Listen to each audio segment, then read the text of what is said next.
ആളൂർ എന്ന സ്ഥലത്തെ ഒരു കച്ചവടക്കാരന്റെ മകളായിരുന്നു നീലി. കച്ചവടത്തിനെത്തിയ ഒരു പരദേശിക്ക് നീലിയെ വിവാഹം ചെയ്തു കൊടുത്തു. അവൾ ഗർഭിണിയായി. പൂർണ്ണ ഗർഭിണിയായിരിക്കെ അവളെയും കൂട്ടി ഭർത്താവ് അമ്മയുടെ അടുത്തേക്കെന്ന് പറഞ്ഞ് പുറപ്പെട്ടു. കൊടുങ്കാട്ടിലൂടെയായിരുന്നു യാത്ര. പോകുന്ന വഴിക്ക് കള്ളിയങ്കാട്ടെത്തി. നിറയെ ആഭരണങ്ങൾ അണിഞ്ഞിരുന്നു നീലി. ഗർഭാലസ്യത്തിൽ അവൾ മയങ്ങിപ്പോയി. ആ തക്കം നോക്കി ഭർത്താവ് ഒരു വലിയ പാറക്കല്ലെടുത്ത് അവളുടെ തലയിലിട്ട് കൊലപ്പെടുത്തി. ആഭരണങ്ങൾ അപഹരിച്ച് അയാൾ കടന്നു കളഞ്ഞു. അവൾ യക്ഷിയായി മാറി, പ്രതികാരദാഹിയായി മാറി. പഞ്ചവൻ കാട്ടുനീലിയെന്ന്, കള്ളിയങ്കാട്ടുനീലിയെന്ന് അറിയപ്പെട്ടു. വർഷങ്ങൾ കുറെ കഴിഞ്ഞു. ഒരു ദിവസം നീലിയുടെ ഭർത്താവ് കള്ളിയങ്കാട്ടു വഴി വീണ്ടും വന്നു. ചോരക്കുഞ്ഞുമായി നിന്ന നീലി അവനോട് വെറ്റിലേക്ക് ഇത്തിരി ചുണ്ണാമ്പ് തരാമോ എന്ന് ചോദിച്ചു. അയാൾ ചുണ്ണാമ്പ് നൽകാനായി കൈനീട്ടി.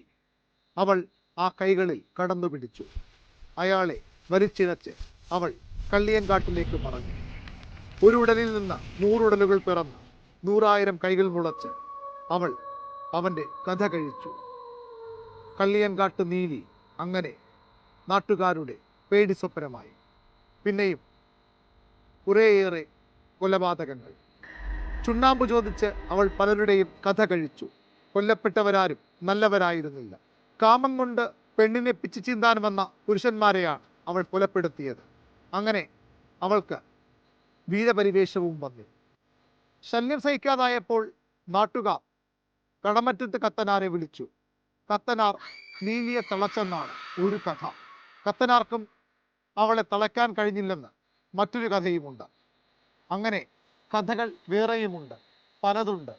പ്രതികാരദാഹിയായ, രക്തദാഹിയായ നീലിയെക്കുറിച്ച്, നീലി എന്ന പെണ്ണിൻ്റെ വീരതിഹാസങ്ങളെക്കുറിച്ച്.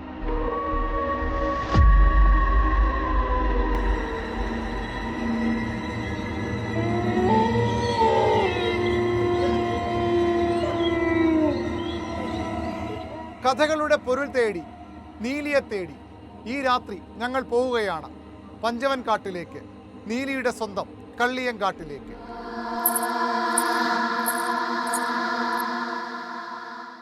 തിരുവനന്തപുരത്ത് നിന്ന് കന്യാകുമാരിയിലേക്കുള്ള ദേശീയപാതയിൽ പാർവതീപുരം എന്നൊരു സ്ഥലമുണ്ട്. അതിനടുത്താണ് കള്ളിയങ്കാട്. അവിടെ ഇറങ്ങി ഇടത്തേക്ക് തിരിഞ്ഞാൽ കള്ളിയങ്കാട് ദേവീക്ഷേത്രമായി.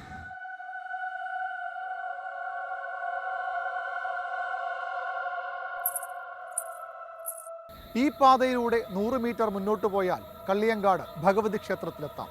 കുറേ വർഷങ്ങൾക്ക് മുമ്പ് വരെ ഇവിടം കൊടും കാടായിരുന്നു. തിങ്ങി നിറഞ്ഞ കള്ളിമുൾ ചെടികൾ അതിൻ്റെ ഭീകരത ഒന്നുകൂടി കൂട്ടിയിരുന്നു. കാലം ഇത്ര കഴിഞ്ഞിട്ടും, നൂറ്റാണ്ടുകൾ പലത് പിന്നിട്ടിട്ടും കള്ളിയങ്കാട്ടുകാർക്ക് നീലിയോടുള്ള ഭയത്തിൽ ഒട്ടും കുറവില്ല. ഇപ്പോഴും നേരം സന്ധ്യ മയങ്ങിയാൽ, സൂര്യൻ അസ്തമിച്ചാൽ ഇവിടേക്ക് ആരും വരാറില്ലത്രേ. അതുകൊണ്ട് തന്നെ വൈകുന്നേരങ്ങളിൽ പൂജകളുമില്ല. ഇന്ന് വെള്ളിയാഴ്ച, സമയം രാത്രി 12 മണി.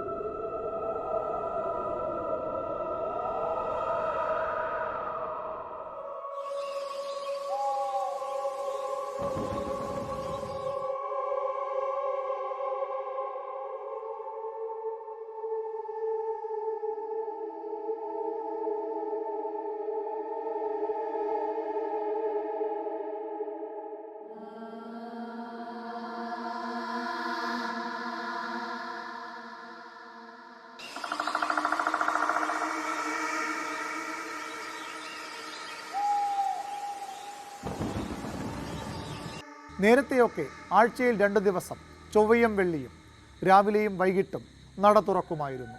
പൂജകളും ഉണ്ടായിരുന്നു.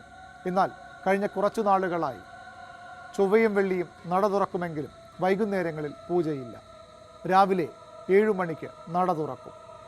പൂജകളുണ്ടാകും, അന്നദാനവും. വൈകിട്ട് 4 മണിയോടുകൂടി നടയടയ്ക്കും. പിന്നെ ഇവിടേക്ക് ആർക്കും പ്രവേശനമില്ല. ആരും വരാറില്ലെന്ന് പറയുന്നതാണ് കുറച്ചുകൂടി ശരി.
വള്ളിയൂർ ശിവക്ഷേത്രത്തിൽ പൂജാരിയായി എത്തിയ ബ്രാഹ്മണനെ സമീപത്തെ തെരുവിലെ ദേവദാസി വീട്ടിലേക്ക് ക്ഷണിച്ചു.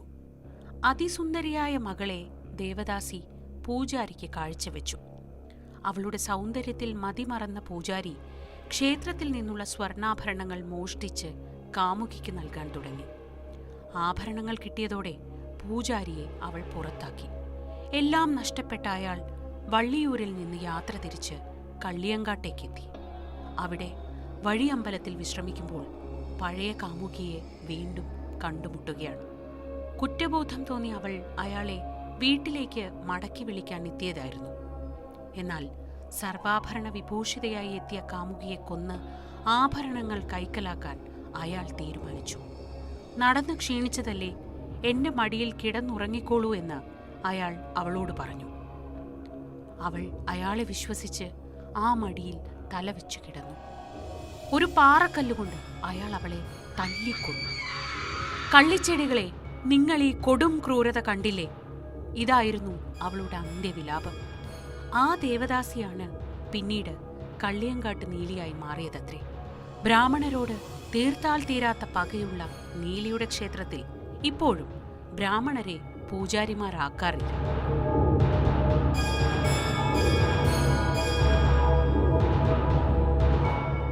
இப்போ நிறைய பேர் அவளை பேய் பேய்னு சொல்லாங்க. பேயாக இருந்தால் குணத்தை மாற்ற முடியாது. இது ஒன்று நம்ம மனசுக்குள்ளே புரிஞ்சுக்கிடணும். ஒரு செத்த ஆத்மாவை கொண்டு தெய்வமாக்க முடியாது. அது இறைவனுடைய ஒரு அருளால், சிவபெருமானுடைய ஒரு அருளால் அது தெய்வமாக மாறி முன் ஜென்மம், ரெண்டாவது ஜென்மம், மூணாவது ஜென்மம், அப்படி ஒவ்வொரு ஜென்மங்கள்லையும் அவங்கள பழிதீர்த்தவங்கள அவங்க பழிதீக்காங்க. அதுக்கு தான் இறைவன்ட்டு அந்த வரத்தை வாங்கி அது தெய்வம் தீர்க்கும்.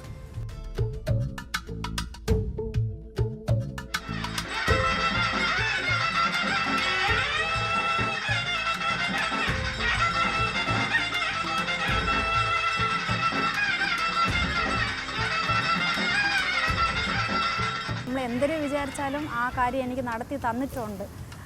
പിന്നെ ആടിപ്പൂരം കഴിഞ്ഞ്, ആടിപ്പൂരം നല്ല ഗ്രാൻഡ് തന്നെ നമ്മൾ എടുത്തിരുന്നത്. പിന്നെ അത് കഴിഞ്ഞിട്ട് കുംഭാഭിഷേകം എടുക്കണമെന്ന് അണ്ണൻ്റെ അടുത്ത് പറഞ്ഞ് അങ്ങനെ അണ്ണൻ കുംഭാഭിഷേകത്തിനുള്ള കാര്യങ്ങളൊക്കെ നോക്കി കുംഭാഭിഷേകവും നല്ല ഇതായിട്ട് തന്നെ ഞങ്ങൾ എടുത്തത്.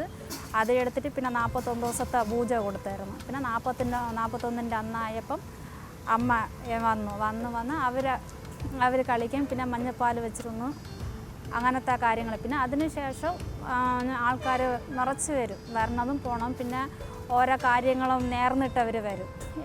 കല്യാണം കഴിഞ്ഞില്ലാന്ന്, ഇല്ലെങ്കിൽ മക്കളില്ലാന്ന്, അങ്ങനെ ഓരോ കാര്യം പറഞ്ഞിട്ടുണ്ട്. അതേപോലെ പറഞ്ഞ് കൂടിപ്പോയ 1 മാസം ഇല്ലെങ്കിൽ 1.5 മാസം അതിന് മുമ്പ് ആ കാര്യം നടത്തി കൊടുക്കും.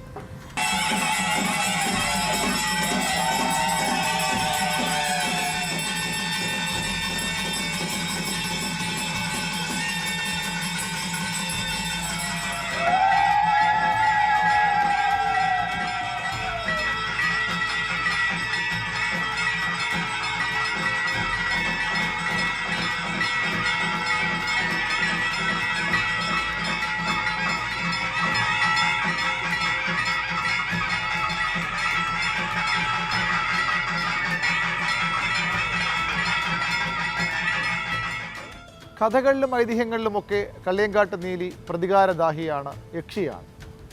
പക്ഷേ ഈ കള്ളിയങ്കാട്ടുകാരിൽ അവരെ നീലിയെ ആരാധിക്കുന്ന, അവരിൽ വിശ്വസിക്കുന്ന നിരവധി ഭക്തരുണ്ട്. അവർക്ക് നീലി ഭഗവതിയാണ്, ദേവിയാണ്. അവരുടെ ദുഃഖങ്ങൾക്ക് പരിഹാരം കാണുന്ന, അവരുടെ ആഗ്രഹങ്ങളെല്ലാം സാധ്യമാക്കി കൊടുക്കുന്ന ദേവി. അത്തരത്തിൽ പറയാൻ 100 കഥകളും ഈ നാട്ടുകാർക്കുണ്ട്.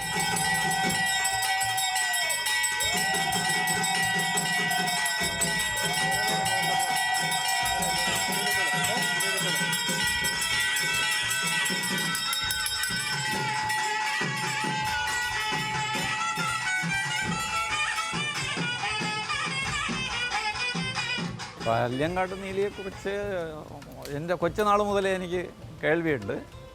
പക്ഷേ ഞങ്ങളുടെ ആദ്യം വിചാരിച്ചതെന്ന് പറഞ്ഞു കഴിഞ്ഞാൽ കുമാരകോവിലിനടുത്ത് ഉള്ള മേലാങ്കോട് ആണെന്നാണ് എൻ്റെ വിചാരിച്ചത്. അത് കഴിഞ്ഞിട്ട് നമ്മുടെ പനയന്നാർക്കാവിൽ പോയിരുന്നപ്പോൾ അവിടെ കള്ളിയങ്കാട്ട് നീലിയെ ഗത്തനാർ അവിടെ സ്ഥാപിച്ചിട്ടുണ്ടായിരുന്നു. അതിനുശേഷമാണ് ഇത് അറിയുന്നത്. അങ്ങനെ കഴിഞ്ഞ മാസം ഞങ്ങളുടെ ഇതിൽ പോയപ്പോൾ ഇവിടെ കണ്ടു. അപ്പോൾ ഇവിടെ അടച്ചിരിക്കുന്നു, അപ്പം കയറാൻ കഴിഞ്ഞില്ല. അതുകൊണ്ട് ഇന്ന് ഇപ്പോൾ അമ്മയെ കാണാൻ വേണ്ടിയിട്ട് വന്നു. ആ അമ്മയുടെ ഇവിടെ ഈ ഭൂമിയിൽ ചവിട്ടിയപ്പോൾ തന്നെ അതിൻ്റേതായ പ്രതിഫലനം എനിക്കുണ്ടായി. അതുകൊണ്ട് ഇനിയും ഈ യാത്രയിൽ ഇതേപോലെ വരും അമ്മയെ കാണാൻ.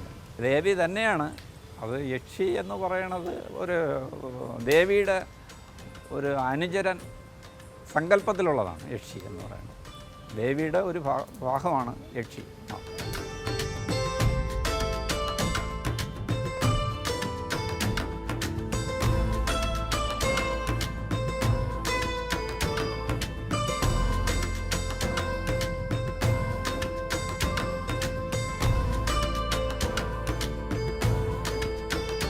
അമ്മ ഇവരുടെ വന്ന് എനിക്കുള്ള കാര്യമെല്ലാം പറഞ്ഞു കുറച്ച് കൊള്ളാം, എൻ്റെ നോയെല്ലാം കുറച്ച് കൊള്ളണം, മനപ്രയാസമുണ്ട്, அதெல்லாம் கொஞ்சம் மாற்றி தந்துருக்கு, பரவாயில்ல. இங்கே வந்ததுக்கப்புறம் இன்றைக்கி வரக்கூடாதுன்னு இருந்தேன்.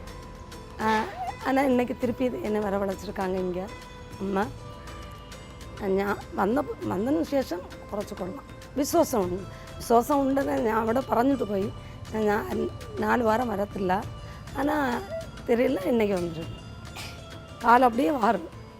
விசுவாசம் இருந்ததுனால ഇവിടെ വന്നു. അമ്മയുടെ ചേച്ചിയുടെ കേട്ടു, അമ്മയുടെ കേട്ടു, അമ്മ ചേച്ചി മൂലം എനിക്ക് തെரியപ്പെടുത്തി.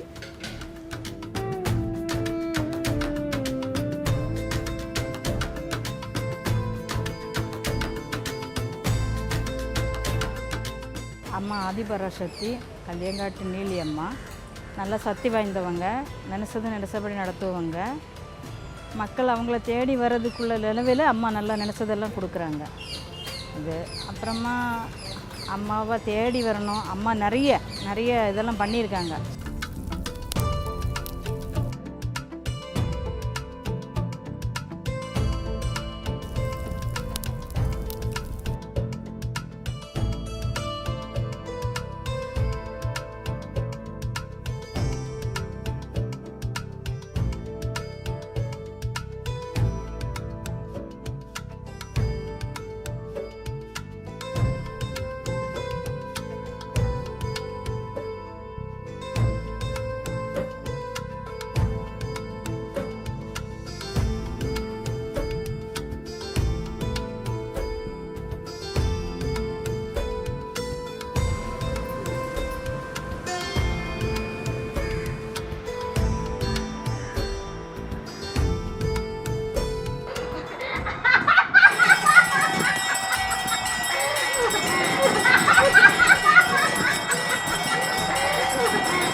നീലി മിത്താണോ അതോ സത്യമോ? നീലി എന്നത് അന്ധവിശ്വാസമാണോ അതോ വിശ്വാസമോ? നീലി യക്ഷിയാണോ അതോ ഭഗവതിയോ? എന്തു തന്നെയായാലും ഒന്നുറപ്പ്, കള്ളിയങ്കാട്ടുകാരുടെ ജീവിതത്തിൽ നീലി ഇപ്പോഴും ജീവിക്കുന്നുണ്ട്, ഭീതിപ്പെടുത്തുന്ന, ഭയപ്പെടുത്തുന്ന സാന്നിധ്യമായി. ഇത്രയധികം കഥകൾക്ക് വഴിയൊരുക്കിയ മറ്റൊരു സ്ത്രീ കഥാപാത്രമുണ്ടോ? സംശയമാണ്. നീലിയെപ്പറ്റി ഇപ്പോഴും പുതു കഥകൾ രചിക്കപ്പെടുന്നു. നീലി ആരെന്നതിനെ ചൊല്ലി പുതിയ വ്യാഖ്യാനങ്ങൾ സൃഷ്ടിക്കപ്പെടുന്നു. അത് ഇനിയും തുടർന്നേക്കാം.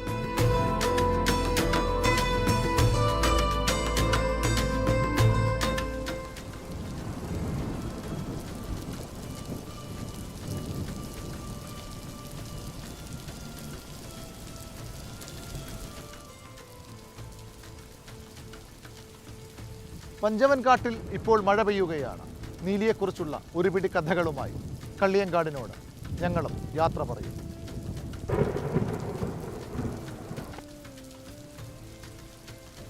ആ